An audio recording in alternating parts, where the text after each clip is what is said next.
Hi, welcome back. This is episode 2 of the Sacrament of Deconstruction podcast, our first episode of actual content. So, today's episode is called Certain About Nothing. In today's episode, we're going to dive in a little bit more into our backgrounds and really explore the concept of certainty and uncertainty and how both can be helpful in your journey, both as you deconstruct or even as you intend to live your life faithfully as a Catholic. So, a bit of a content warning because we are going to be talking about our backgrounds. There is, this is a podcast about religious history and religious deconstruction. So we may talk about things that are triggering to some folks. Nothing sex abuse, nothing like that, but just be aware, take care of yourself as you listen. Certainly don't want to cause anyone undue hardship while they're listening to a podcast. So, all right, that's intro done. Katie, how are you doing today? I'm good. I think this one will go better than the last one because I won't have been up since 4:30 in the morning and really exhausted. I'm really hoping that I ramble a little less. No promises, but No promises. Both Katie and I are yappers. So cool. Well, let's go ahead and jump right in. Katie, do you want to kind of introduce the topic and kind of how we got to this point for our first episode? yeah. I think we both partly want to just start tackling difficult topics and things that we have real issues with, but I feel like we needed to lay a bit more groundwork before we did that, which is funny because I created a whole other outline for a podcast episode, which will have to wait. But this one, I think, needed to be done just so that we can kind of show where we're at and like how we've got here, and just give our own like past and experiences, and just so you guys kind of have a better idea of where we stand and where we're at. So a lot of that in general is going to be talking about how we're very uncertain and how we don't think that's a bad thing. I think we used to, but now we don't so much. So that I think is going to be the basic framework for this episode, is just talking about where we started, how it's evolved, how it's changed, and how I think both of us in general are more okay with where we are in our journey and are wanting to let other people know that that it's okay to be, uncertain, not feeling like you're needing to prove something or needing to have that security of always knowing. So, I mean, I guess with that, I can kind of go into my own background, then kind of give a little bit of where he's going. But as far as where I started, like again, like we talked in the first episode, very Catholic upbringing for the most part. Went to Catholic school pretty much all my life, and really started delving into a lot of these questions in high school. And I don't think that I felt safe in high school to ask these difficult questions. I mean, I tried, but they just I didn't get satisfactory answers. And Did you feel like that was by design or that was just poor people, like people not knowing the answers or what? How did you think that was? I think it's a little bit of both. I wouldn't say that like the chaplain that was there at high school at the time was bad at answering questions. I feel like I didn't think that the answers were good enough. Like I felt like it was I guess I just didn't feel like they took me seriously as far as like, the things that were really bothering me. Like, I remember saying something like how I just couldn't grasp this concept of heaven, and it sounded so boring because I was like, "Really? Heaven? Like this just everybody's happy, kumbaya?" Like, I was just like, "What? That sounds boring." I was like, "The spice of life is conflict. Any Yeah. movie has a good conflict." And I was like, that doesn't sit well with me," which, according to my therapist, is, like, the most Enneagram 8 thing that somebody could say, which I think is hilarious. So yeah, I guess I just like a good conflict, and so heaven sounds really boring, or at least the version of heaven that we were kinda given as kids and growing up, and I think that is kind of pervasive in a lot of Western Christianity. Yeah.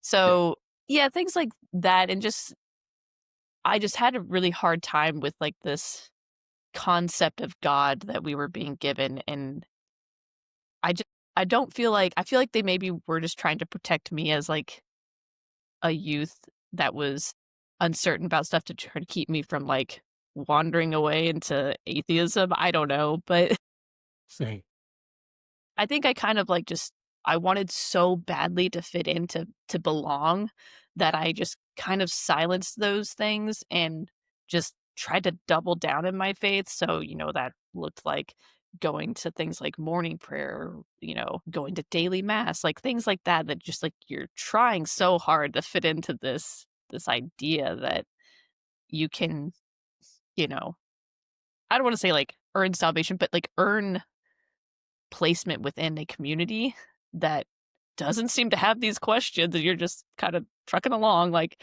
"It's yeah, fine." yeah. So, yeah, that lasted for a while, and, I mean, then I was in college, and I kinda just, kept going along, and eventually I decided to study theology, How for did you decide that? well, it was a little there's multiple factors. One, like, my husband was still in school, and I could also do the program for free, which meant putting off paying my student loans for undergrad. But also, I I mean, I have, like, a humanities degree in, like, history and English minor, and I really liked, analyzing these complex topics, these complex situations, and I really liked this idea that I could maybe finally find answers to these questions that I had, and just become more knowledgeable about theology in general, which, I mean, spoiler alert, I don't really have any answers to these questions, so if you're here for that, I am sorry. You're gonna be very disappointed. Yeah, bad podcast for you, but Yeah, stick around. sorry. Maybe you'll like us. Yeah. But I think it was still a good program for me because it allowed me to kind of delve into a part of Catholicism that I feel like I didn't experience. I never saw in the church that I, like, witnessed every day, and it was very refreshing. And I think that seeing this other side to it, whether even if it's, like, more academic, but seeing what the church could be or was supposed to be, it gave me a lot of hope, and even though I didn't get all the answers that I wanted, um, I felt like I saw a part of the church that was like a breath of fresh air and, like, something that I could actually believe in, and so I kinda, like, doubled down. I was like, "Yeah, let's go all in this," and I was like I chose it, as almost like a career path, and that didn't end so well, obviously. But yeah, I mean, and it didn't even last very long. I was in it for a few years total. I mean, while I was in the graduate program, and then shortly after, in that time frame, I got married and I had a kid, uh, and then I had another kid, and but in that process of, like, working for the church, I ended up losing my job when I was 6 months pregnant.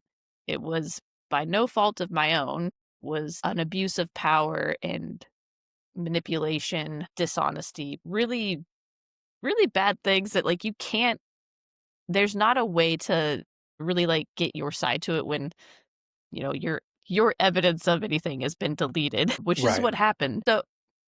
So, like, I had nothing really other than my word, which unfortunately, the word of a 23-year-old, well, I guess it's 25-year-old woman in the church is worth not much.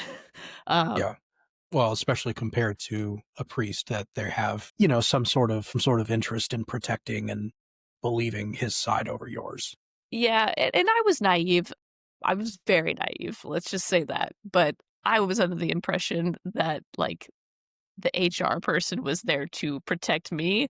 That was stupid. They are not there to protect me, and I learned that real quick in a meeting, and luckily I had, like, wherewithal to keep my mouth shut when I realized that, so I didn't, Sure. screw myself over even more, but the point being was that, like, yeah, I lost, like, everything when that happened, and I was in a situation where my husband was still in school, and I was the sole provider for our family, and even as meager as a lay church salary is, like, it was nothing, but it was enough to keep us afloat, and then to have it Right. just taken away when you have a 1.5-year-old and are pregnant with another, doing the whole church teaching of NFP, all these things, like trying to be living that good Catholic life.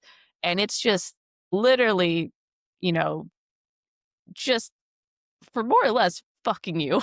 I felt very just kind of left to the wolves. Like, and that's really what happened. Like, I mean, I had my opportunity to, like, present my case, but I'm the one that lost my job, and I'm the one that was left without a way to feed my family, and no means of getting another job because no one's going to hire someone that's 6 months pregnant. So, Right. I was left with nothing, and I had such a hard time reconciling this faith and church that I truly believed in with what just happened to me and the trauma that I went to, which according to my therapist is called traumatic mind mapping. You're welcome for that if you are wondering. But yeah, I couldn't figure out how something that I thought was so good could leave me and just abandon me like I was nothing. So that was really difficult. And so for a long time, I kind of just I was really down and depressed about it. And we ended up, yeah, having to live with my parents for a few years to get, until my husband was done with school and things like that. But there were a lot of hardships that like just were not seen by many people. And I think that we just kind of had to like shoulder that. And so I bricked up pretty much all thought of like religion. I like dissociated through anything that was religious because I didn't want anything to do with it. I didn't want to touch it. I didn't want to think about it.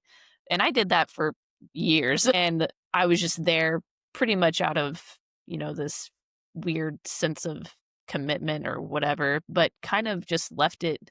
I didn't even want to like talk about theology or deal with it. I just wanted to not think about it all. So Which is crazy because like that's what your master's is in, and like that's something that I mean you and I have known each other now for years, 10 plus years we've been good friends, and talking about theology and religious concepts is one of the things that I think we both enjoy most about our friendship. So just the idea that it turned you off so completely that you didn't even want to talk about that is crazy to me. I think if I did want to talk about it, it was almost like belligerent. Like I wanted to like either put down the faith or I wanted to find a way to I guess believe in it in a way that I used to. And so I would try to like it was this weird balancing act that I couldn't quite I think I couldn't always express well because I was having such a hard time with my own personal experiences with it and what I knew it should be. And like I think as time went on, it was reinforced time and time again with it was reinforced when you would see things in the news, like whether it was sex abuse crisis, like scandals and things like that. Like there's all these things that just kept coming up. And when they came up, like those things, all these other Catholics are kind of like surprised or shocked. And I was like, I'm not. This all makes sense. I have Yeah. seen how it works and they don't give a shit. It's like they're just so I think seeing those things, like the more and more that came up, the more I was like, yeah, there is a problem within the church that needs to be addressed, but nobody wants to address it. And it's not, you know, it's beyond just the fact that there is like this crisis of sex abuse within the church. It's this idea that we don't handle it and we don't deal with the victims. We don't acknowledge them. We don't support them. We brush under the rug and bury it if we can. And we Like, minimize it. yeah, I can't tell you how many times I remember growing up, people would hear a joke about the sex abuse issues and say, "Hey, that's really inappropriate." Number one, like it's less inappropriate than actually having sex with minors, and they were more bothered about people who are joking about it than the fact that it was happening. And number two, I remember hearing things like, "Oh, well, if you actually look at the numbers, Catholic priests abuse kids at a less rate or at lower rates than the average population of adult males or whatever." And it's just like, what are we that's doing not here? that's Like, not a flex. I'm like, exactly. That's not a flex. Like we should be holding priests to higher standard than just your average fucking well, guy. well, Like, I'm sorry, also but like, yeah, this idea that like, because yes, typically, I'm pretty sure, like, the statistic is, like, you're not likely to get sexually abused by some random stranger. Like, it does happen, but it's not like it's mostly common, like, somebody you trust, It's like an like a uncle or something yeah, like an that. uncle, stepbrother, whatever it is, that's typically the situation and where it's gonna cause lots of discord in a family to bring it up, so they silence it. But the church has a in my opinion, it's worse because you utilize faith and God and judgment and, like, this idea of spirituality to manipulate a minor, which is so wrong, and it it twists something, like, in them to feel like this is what they need to do, and there's just a whole 'nother level of it that I think is particularly heinous, like, it's just not okay, like, yeah, I'm not gonna minimize, like, anybody that's a victim of sexual assault, obviously, but I think there's a unique brand of awful when it is done within the church, and I think that we just kinda minimize that, and it's not just, you know, saying like, "Oh, it happens everywhere," like, yeah, but that doesn't make it okay, and it doesn't, Right. like I was like and it in a lot of ways, I think is worse when and they cover it up, and people don't wanna come forward because 'cause they're shamed for it, so I think, there's a lot to be done on that front, but all this to say, like, yeah, these things, like, bothered me deeply and, like, kind of further angered me as as they, come to light and obviously impacted my own faith journey, and I think people that minimize that are kind of unfair. I don't think I don't think it's okay, to minimize anybody's suffering or how they, you know, grow and see the church as it, you know, as it really is, like, the good and the bad. And unfortunately, like, I feel like maybe I've seen more bad than good lately, but that said, I think that's sort of similar to you seeing those things can really turn you off and affect how you view the church. Yeah. Is there something here recently, I think when we were prepping for this episode, you said was kind of a inspiration for this for you? Do you wanna talk about that a little bit? Sure, yeah. So my daughter is being confirmed in a week, and which is weird. I feel so old, but obviously, yeah, that I've just kind of been like putting that off and forgetting it's happening because I don't know where I'm at, and I feel very inadequate to talk to her about that. And we were supposed to write these letters, like your parents, godparents, people in your life write a letter so that they can read it at their retreat before their confirmation. And anyway, this thing's been due, and I naturally, in my procrastinator self, I put it off until PM the day before it was due. Cause I was just Nice. like and I was just like, what, I don't know what to say. I don't know what could I offer? Cause all the letters I got for confirmation were, this stay close to Jesus, he loves you, this is your, initiation into the church, whatever. Like all these things that I'm like, I don't like that. That's all cheesy, corny. It's not me, and that's not how I feel. Yeah. So yeah, I think I felt inadequate to write a letter to her because how could I tell her how to be Catholic, how to be a good Catholic when I feel like a very bad Catholic, at least by the standards that I am surrounded by. Right. And so I did write the letter, and I think it was it was a good letter. I mean, not to toot my own horn, but like I'm not very humble sometimes. No, no, you're not.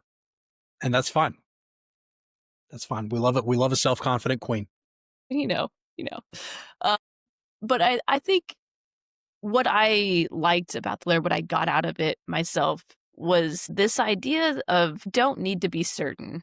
We don't need to have all the answers. And I think that to pretend like you do have all the answers, it can be really harmful. And that's a lot of the harm that I see in the church today, at least from a spiritual perspective, is that it kind of like shuts down curiosity. It shuts down empathy. It shuts down so many things that make a good Christian. So in my letter, I kind of talked to her about how you don't have to have all the answers. and I will never be upset or, worried if you, decide that you need a break, you need a time to find yourself, find what you believe, and I think that's good. I think that, the Catholic Church talks about how you have a responsibility to form your own conscience, Right. and I think we kind of minimize that because I think a lot of people are like, "Yeah, but it has to be the way we want it formed."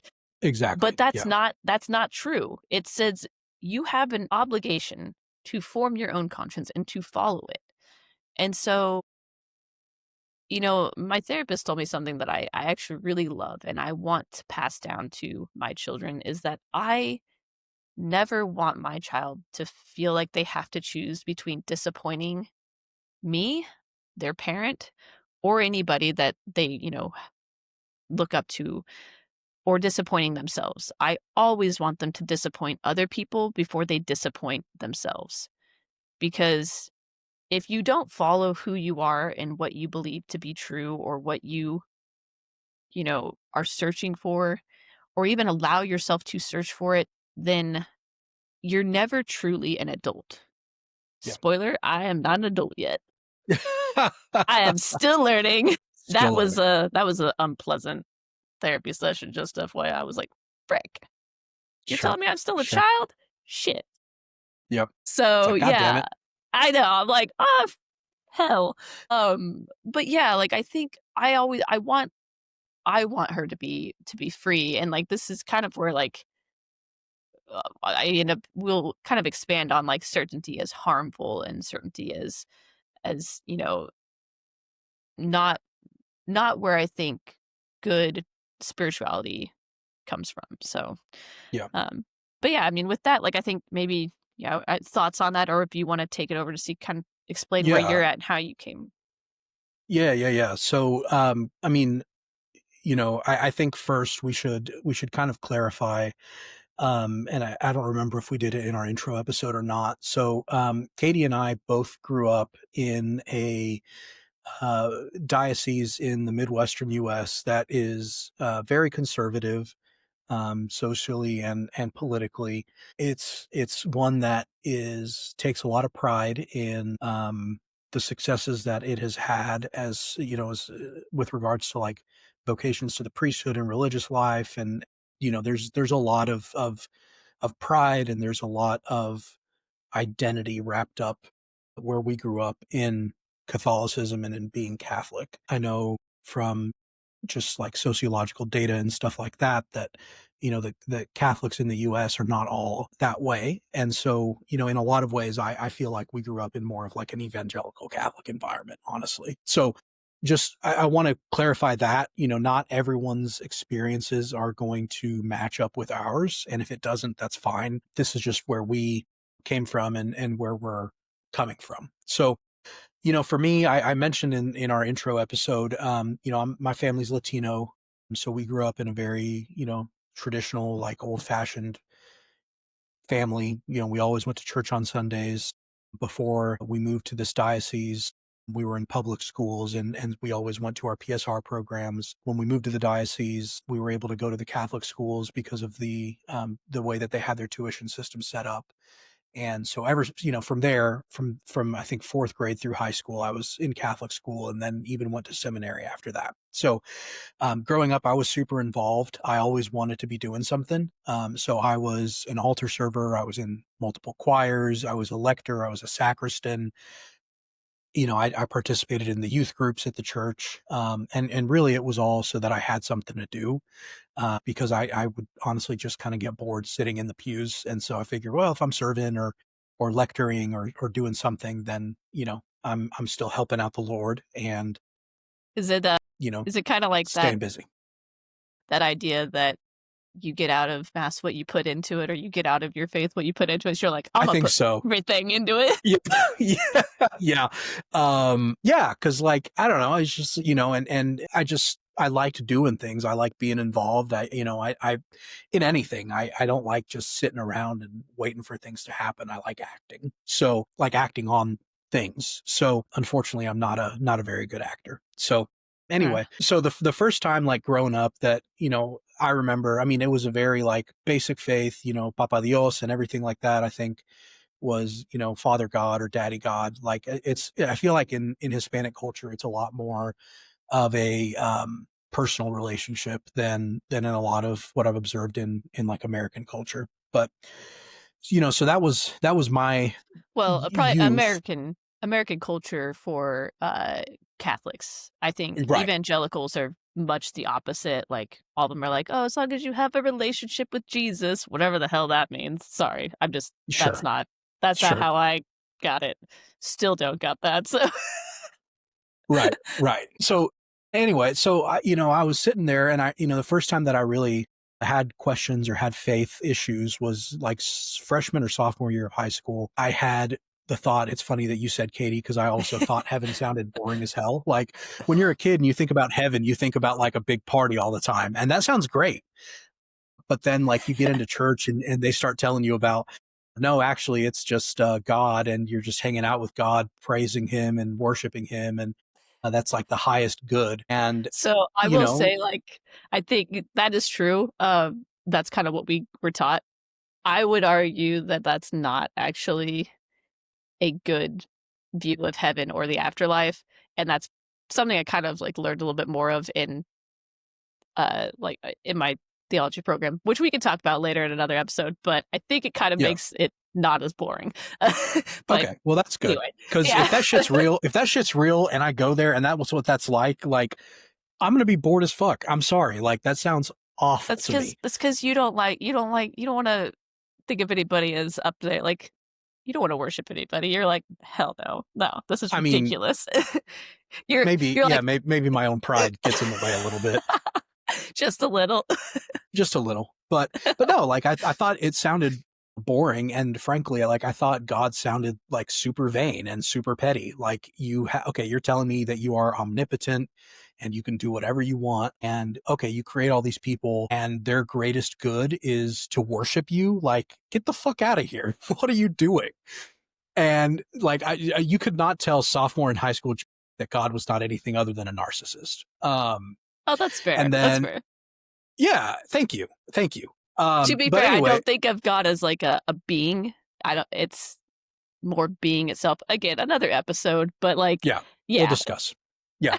But so that's kind of what my thoughts were there. And then I kind of got out of that by, I just had this overwhelming fear of hell. I was a red blooded American teenager. Yeah. I was looking at porn. I was masturbating, like, and I was in that time, I was bouncing between the computer and the confessional. Like I would go, look at some porn, jerk it, and then go to confession like the next day and be very sorry. And then like that night I would be back home doing the same old stuff. And like, so I just was in this cycle and I felt like I had this overwhelming fear of hell.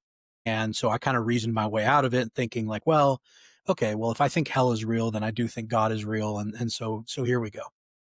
Which, like, I guess that's upsetting to me. That's something that has always been upsetting to me, is that in high school, like, yeah, these freaking horny teenagers are basically had the fucking shit scared out of them because of whatever their hormonal sexual urges are, and they're basically being taught, like, "Oh, yeah, don't do that because 'cause you're gonna go to hell if you do that." And Like, that's like the worst possible thing you could do. yeah, and you're like, "What? How? Like, why is this okay? Like, why are we telling teenagers and literally threatening them with hell?" Like, Yeah. that to me is almost abuse. Like, that is I feel like that is such, like, emotional traumatic abuse, like, and I mean, I thought my own, like, people that I knew that used contraception, I thought they were going to hell, and I was so scared that I was not gonna be able to, like, I thought I had to save them, like, as if, like, Yeah, you're right. wild, like, those things, again, I feel like that we could have a whole episode on, like, that topic alone, just Yeah. because, yeah, it those things I think are really formative to young kids that are, struggling with things like that, and they don't understand, and your solution is to tell them, "Well, don't do it because 'cause you'll go to hell." Right. What? Well, and also like there's data and everyone can pull data, to support anything. And I get that. But like there's data that masturbation is can be a part of a healthy sex life and a healthy life. I know when you loop porn into it, there's more concerns that creep in, but that was one of the first instances where I was like, okay, well, the church is saying this thing, but all of the data is saying this other thing. Who do I believe? So anyway, after that, I kind of went with this overwhelming fear of hell, and like that's kind of what my faith was based on, and everything was a reaction to. I never really, after that, I can't say that I've ever had, like a positive relationship with God. It's always been more of like a fearful master type relationship, which, may impact my willingness to move on from that belief. But that's kind of what it did. After seminary, I did some time where I was kind of just living more of like an atheism of convenience. I wasn't going to church, wasn't really thinking about it. It was just more of a, you know, apathy more than anything. So I had that. So there's been a couple of times prior to where I'm at now where I had some struggles, but really where I am now has a few moving parts. So, kind of in the background over the years, like Katie said, we have an obligation to form our consciences and then act in accordance with it. And I was doing that. I was taking what I had learned and what I was reasoning through and what I was observing and forming the person that I would grow up to be today. And, with that, there were a lot of disagreements with church teachings. I remember especially really the first one that I had an issue with was homosexuality and all of the church teachings around that. I've got people in my family who are queer. I've recently started coming out to folks as queer myself. That's something that I've learned about myself. And, so this idea that basically we're second class citizens because we love different, uh, not something that I really jived with from an early age. That abortion, my views on that, moving from a very like, I mean, I went to the March for Life. I would pray in front of abortion clinics, and then getting to the point where I was like, well, actually, there's ways to reduce abortions, and it's not just banning it. It's providing social safety nets and things like that. So, Better I healthcare. started better healthcare. Yeah, universal healthcare might do some things for that.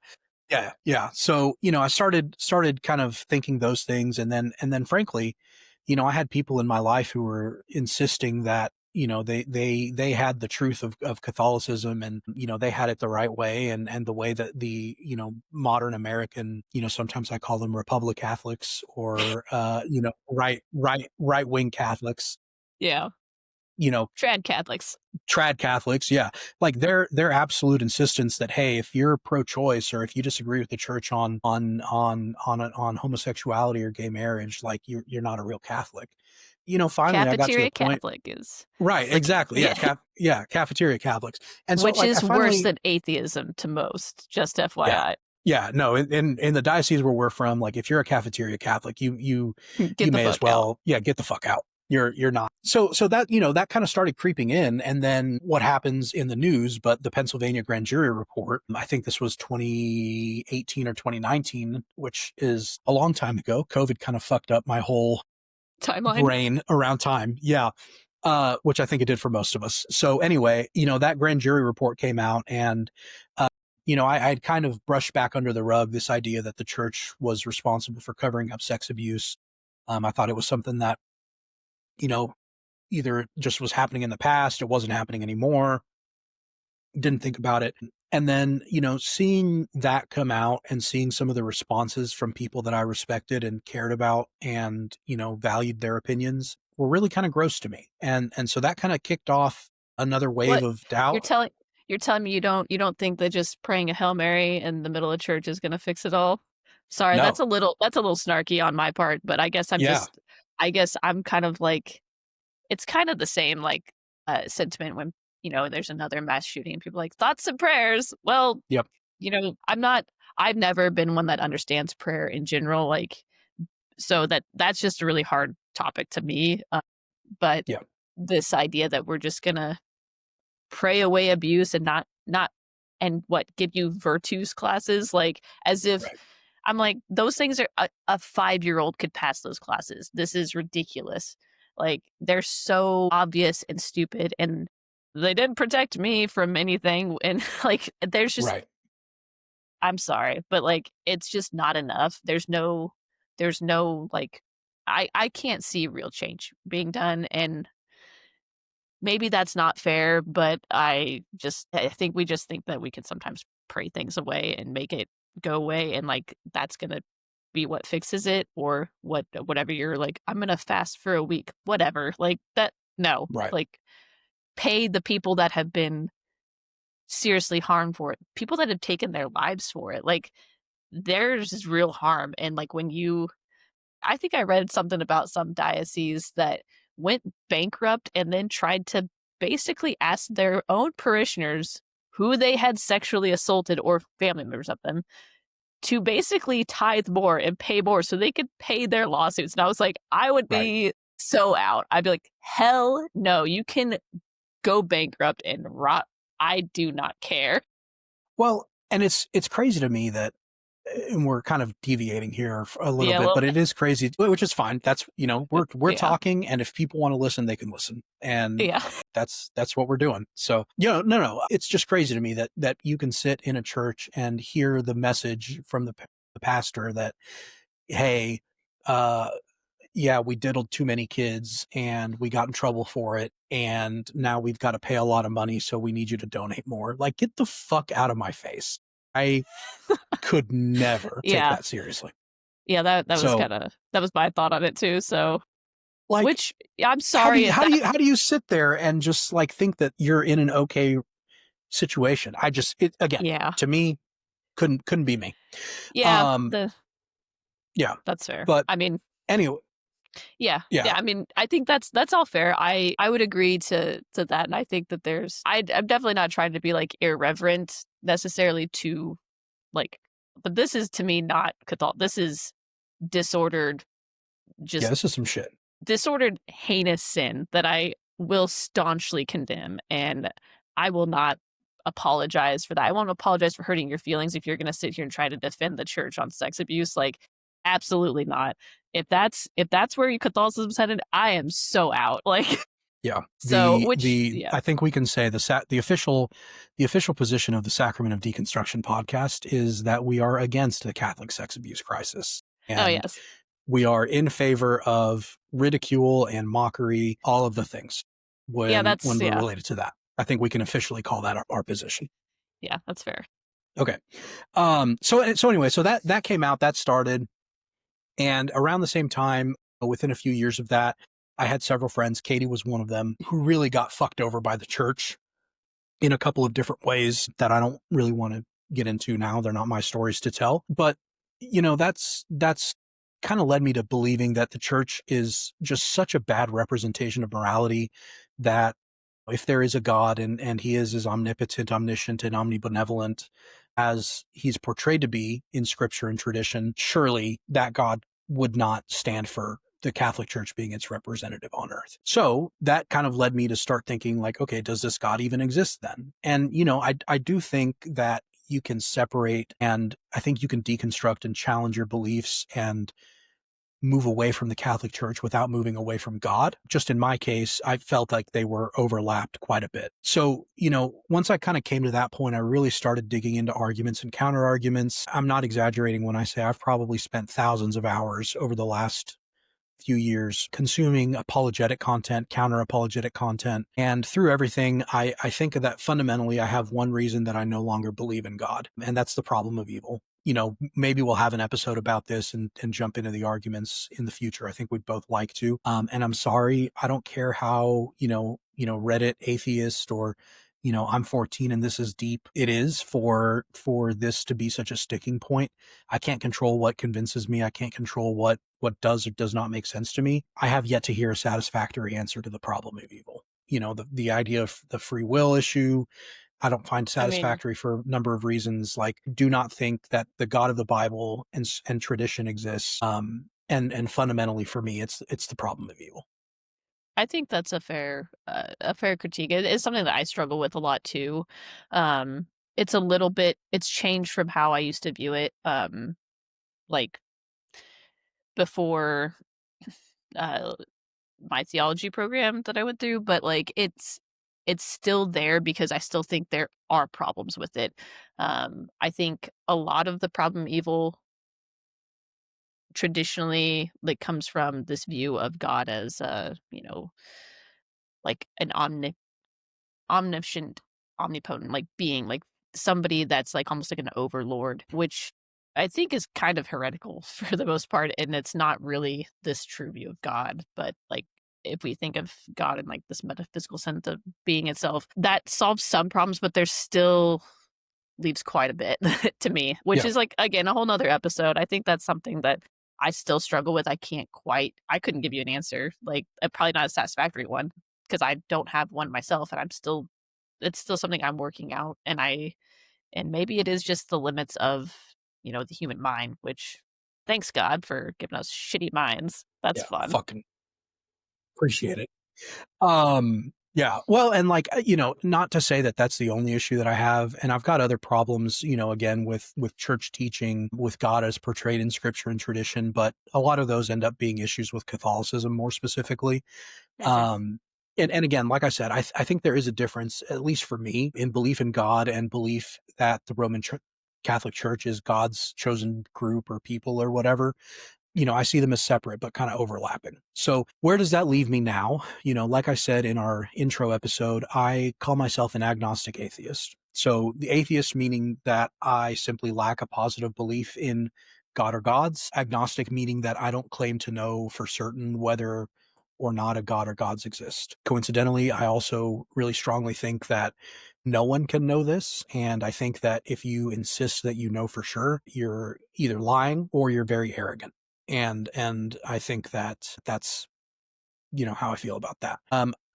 Another side note, I do think that agnosticism and theism are not necessarily mutually exclusive. Like, I think you could be a practicing Christian and believe that this is what the truth is while maintaining an agnostic position that I'm not 100% sure. I don't know, basically I'm kind of, yeah, Katie is That's me. indicating for the audio only people.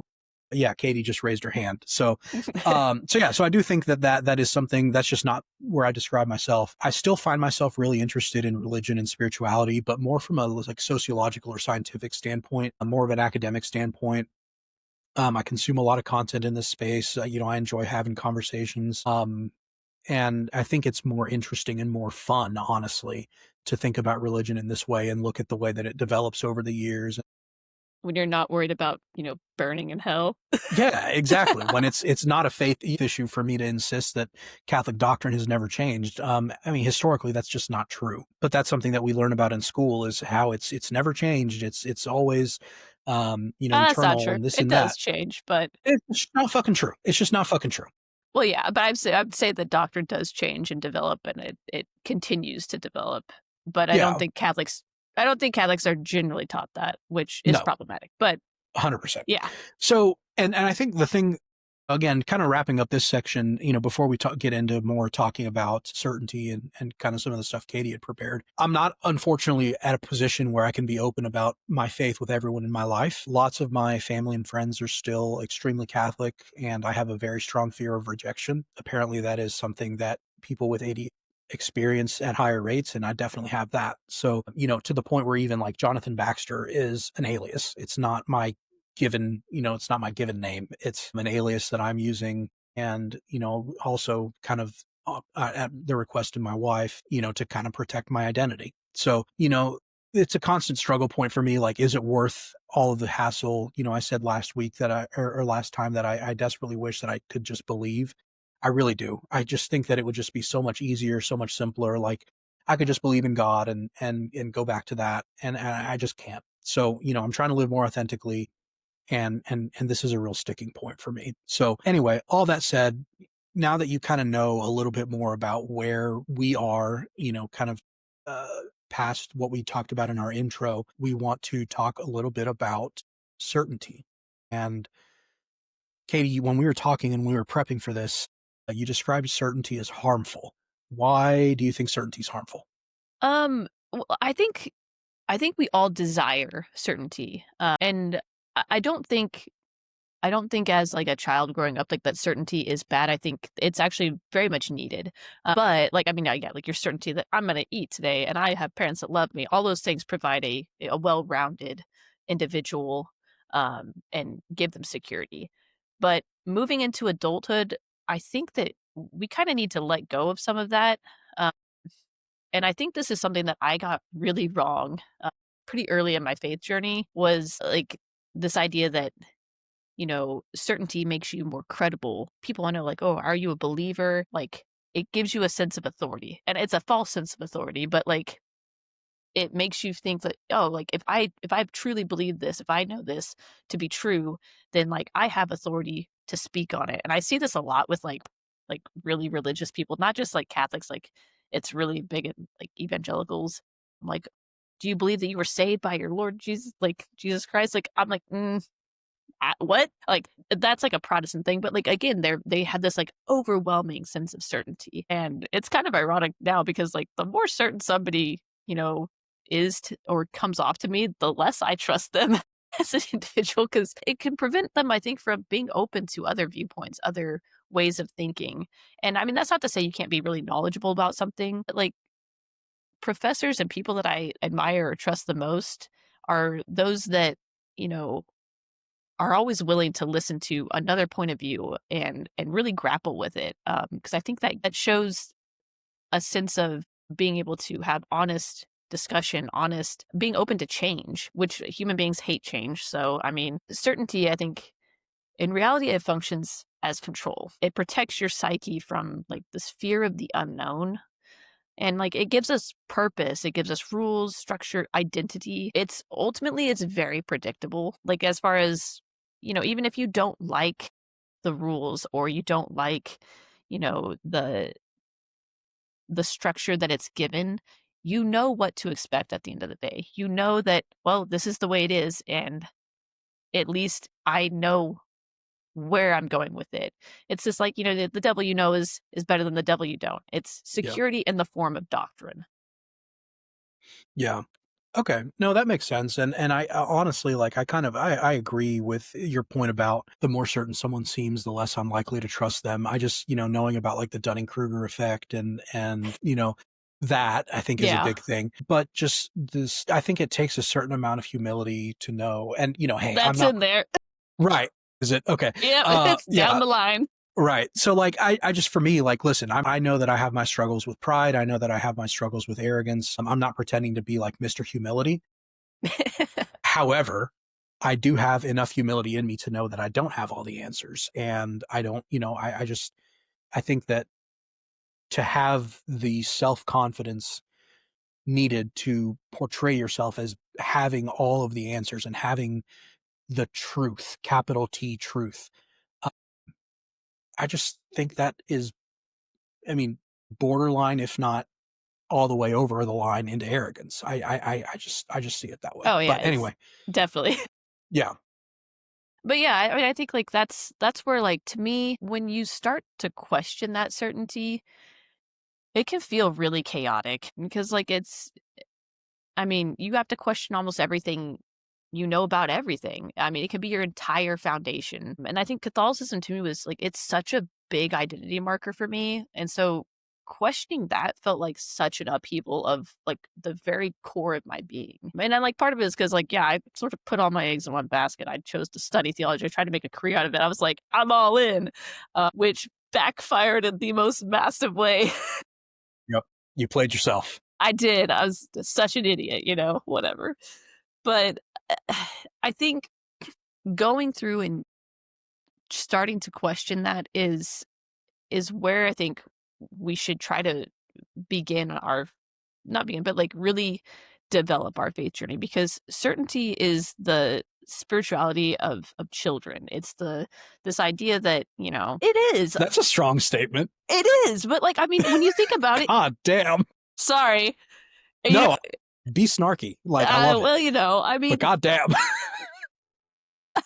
I mean, it because, like, yeah, you need certainty when you're a child, when you're growing up, like, it's how you are able then to move forward and question things and delve into something that's deeper. And like I kind of got some of this from like Richard Rohr. I used to listen to his podcast and about like the universal Christ and things like this, and it's really good.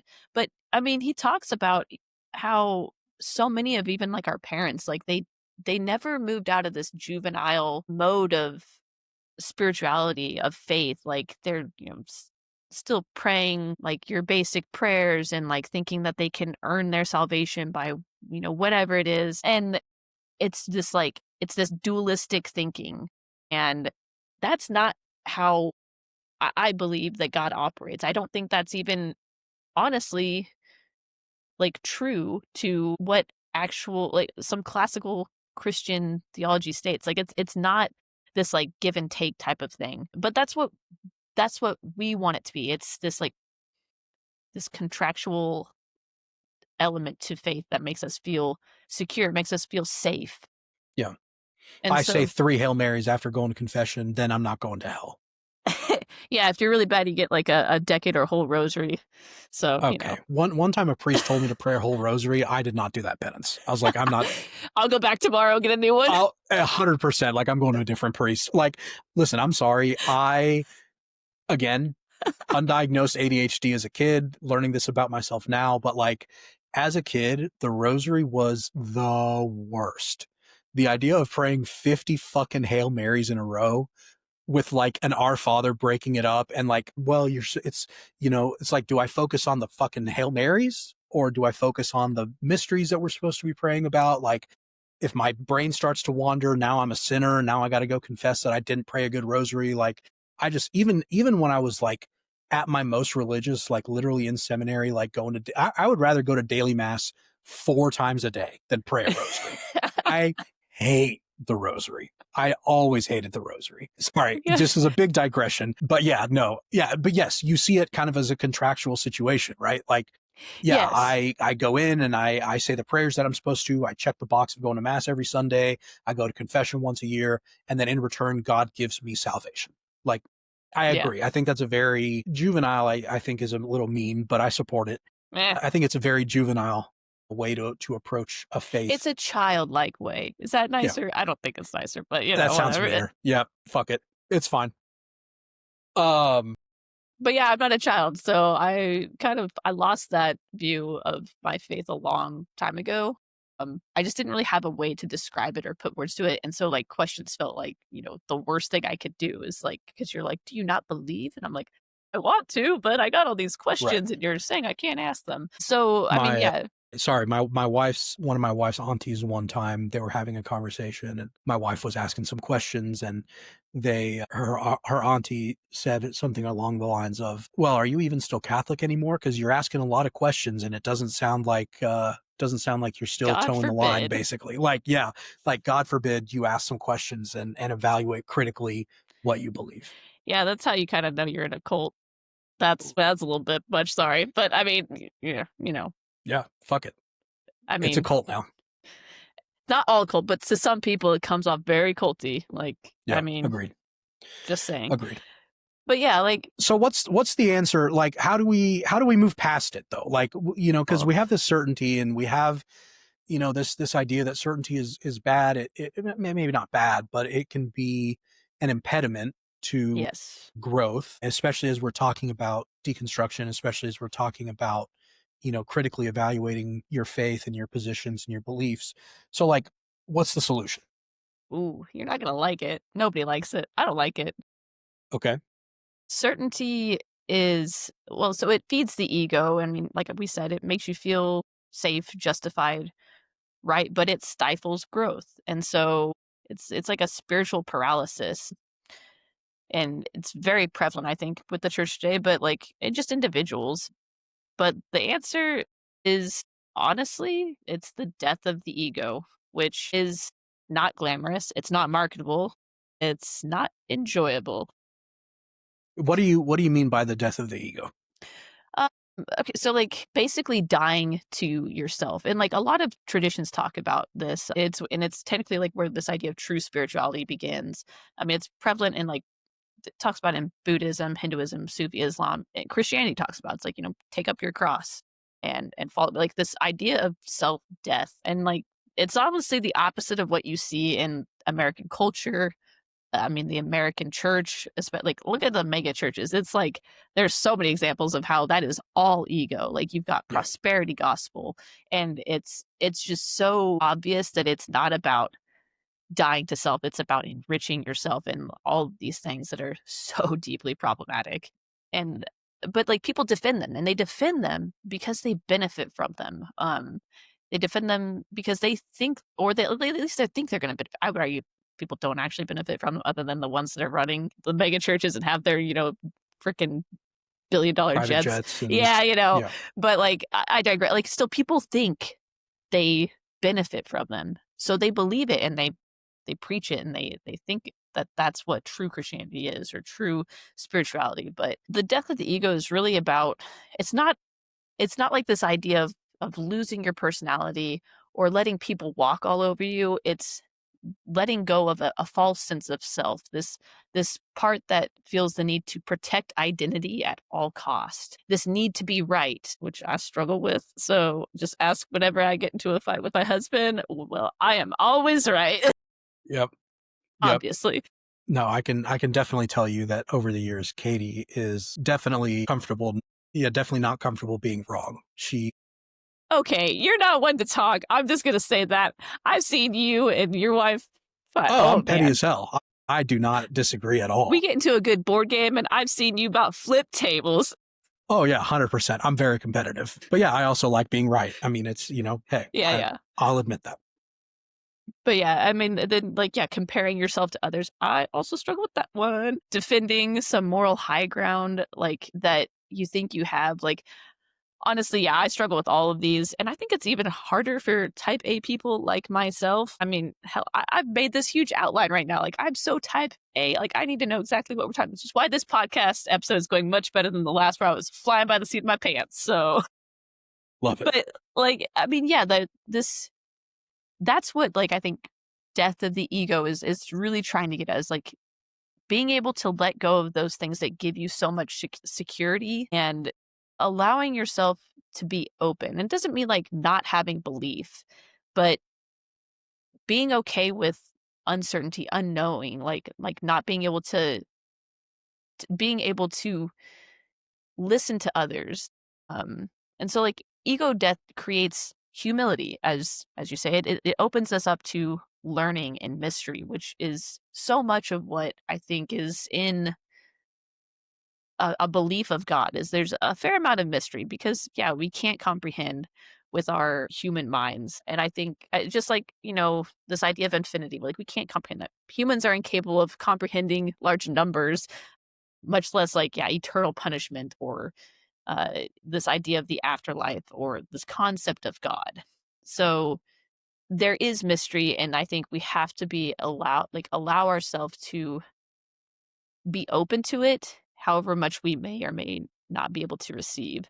And that takes a lot of humility, which I do struggle with, because I have a hard time like being okay with not knowing, because it gives me comfort. Like I want to know. Like you said, like I wish I could know. I wish I could feel secure in these things, and I just don't. So I wouldn't say that I feel great about where I'm at, but I'm much more okay with it. I'm in this process right now.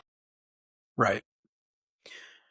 Is this something that like there's a tradition of in the church, or is this kind of some like new age, newfangled bullshit, or like No, no. It's what's the okay. history of this? All right. So I am a big fan of the mystics and the early Christian church. I think there's a lot.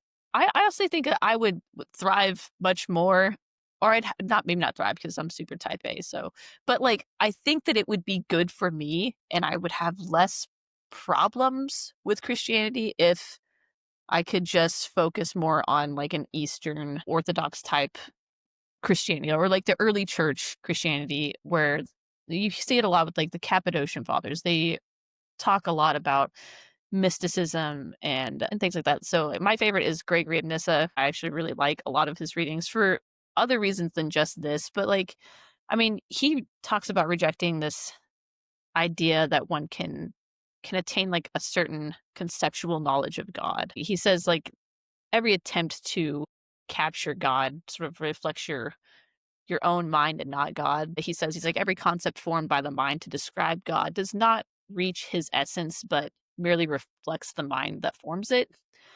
So there's not like, I think like we will project a lot of our own self onto God or what we want to believe about him. And a lot of those I think are kind of heretical, but kind of digress. But it's not a true sense of who God is or what God is.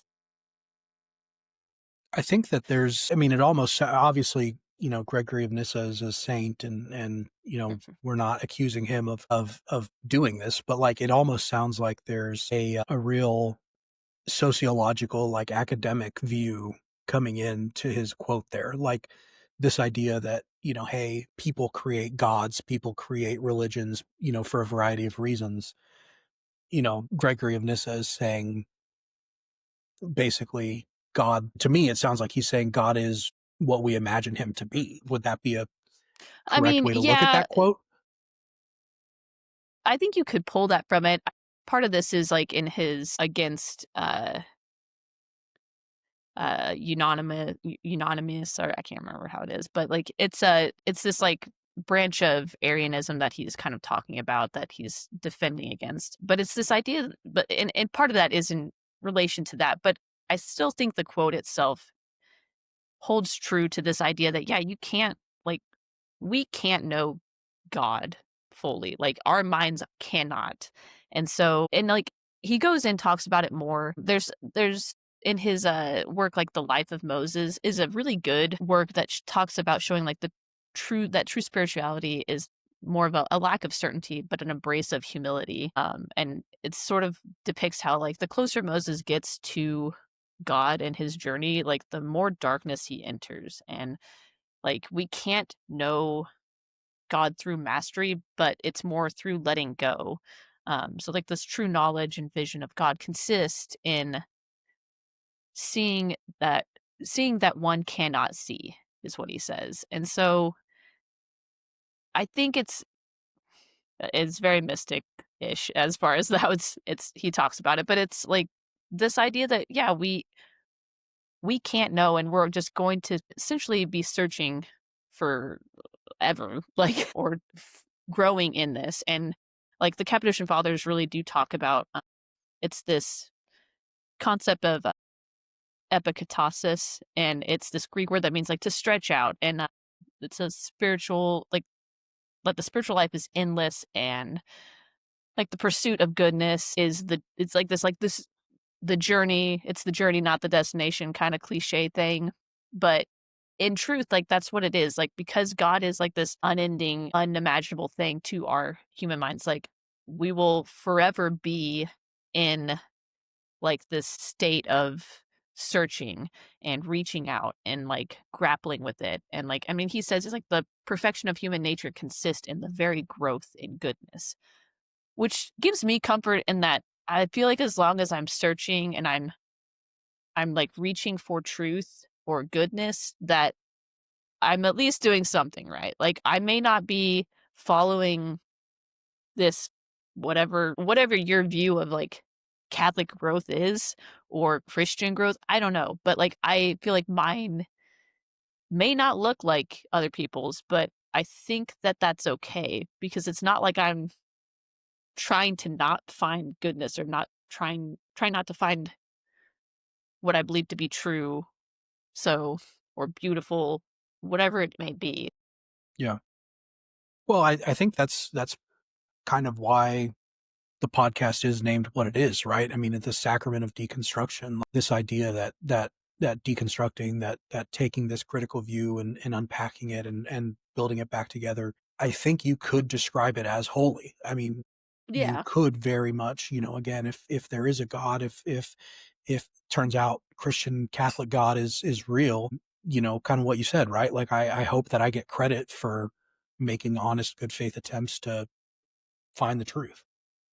And I think we do, and I think that's why I'm more okay with where I'm at and not as it used to really bother me because I felt like I just wasn't doing it good enough. Like I wasn't like I was honestly kinda mad at God. I was like, "Why'd you give me this stupid, cynical brain that, like, can't grapple with these things without seeming like a frickin' heretic?" And so I really struggled with that, and I still do to a degree, and mostly because I feel like I'm misunderstood by a lot of people, mostly family that, one, thinks that because I have a degree in theology, I'm somehow know everything. My mom does that all the time. I love her, but she's like, "Oh, you probably know this because you have a degree." I was like, "I don't know shit, mom."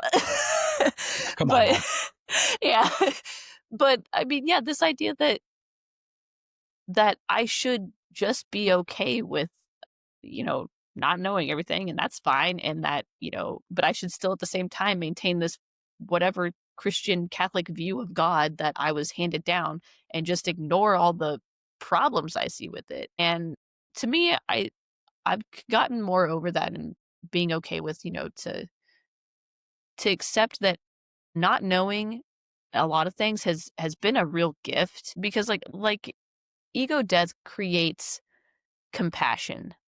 It's hard to be compassionate and have empathy for your neighbors when you feel like you have the ultimate truth, the ultimate, especially if it's a warped sense of truth, which I think a lot of Christianity has. If you feel like, well, this is the way it is, this is what you should be doing with your life. And if you're not doing that, you're not deserving of my empathy or my compassion. Honestly, not even true Christianity, but it makes it hard for you to see yourself in other people. It makes it hard for you to want to help them. So, I mean, when you have like this moral high ground, it makes it a lot easier to dehumanize people simply for being different, which I think is something that yeah we see with the church's treatment of homosexuality or women that have abortions. Like all of these things, they make it really hard for us to have compassion if we're so caught up in you're doing it wrong.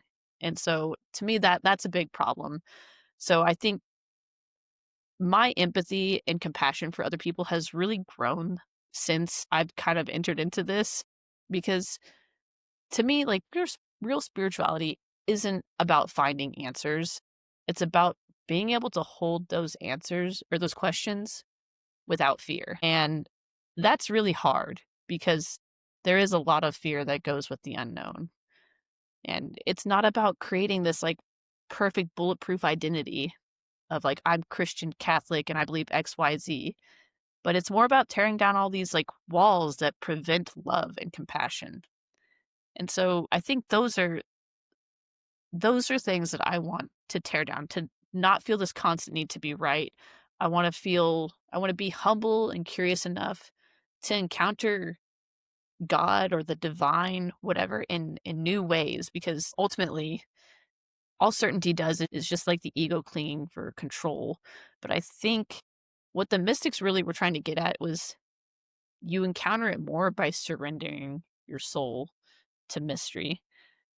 And that's something that I want to try to embrace, but I really struggle with. And part of it is because, like, yeah, we grew up in a Western Catholic church that is so much more hell bent on rules and breaking down arguments and apologetics rather than trying to find God in the world around us.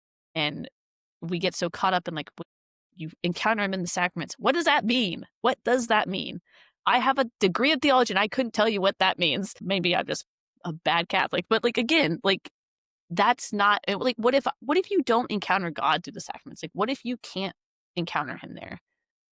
And because I don't think that God is contained to a particular human structure.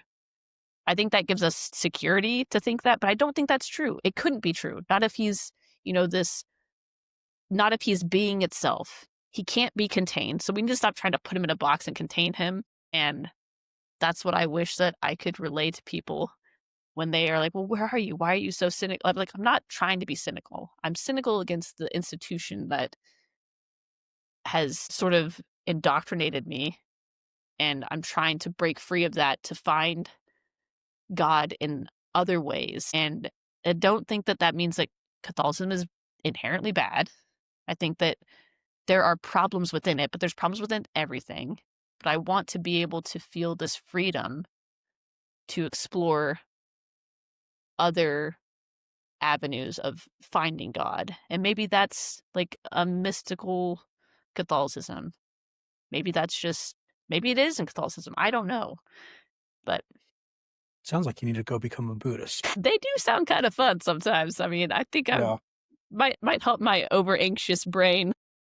Yeah. My grandma that is still alive is has been a Buddhist my whole life, and so I've definitely got some good feelings towards Buddhism. Yeah, I think that kind of brings us to a stopping point. I know next time we're planning on talking about that really hyper individualized view of faith and of salvation that a lot of Americans have, a lot of American Catholics have.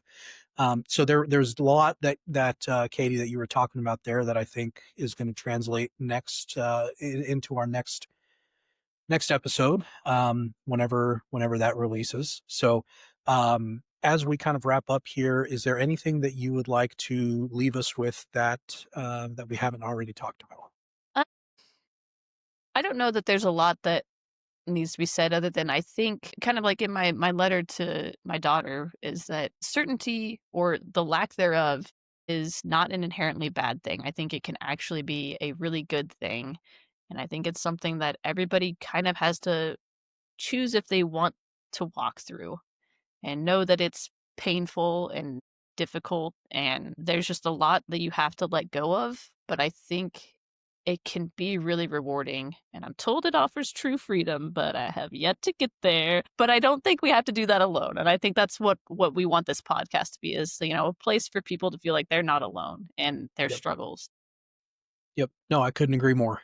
So with that, I think we're going to go ahead and close out today. Thank you if you have listened to us. We are currently at an hour and 18 minutes before any edits get made. So I really appreciate you being with us today, wherever you're listening from. I hope you have a great rest of your day, and I hope that whatever you're going through, again, you find what you need. So take care, and we will talk to you later.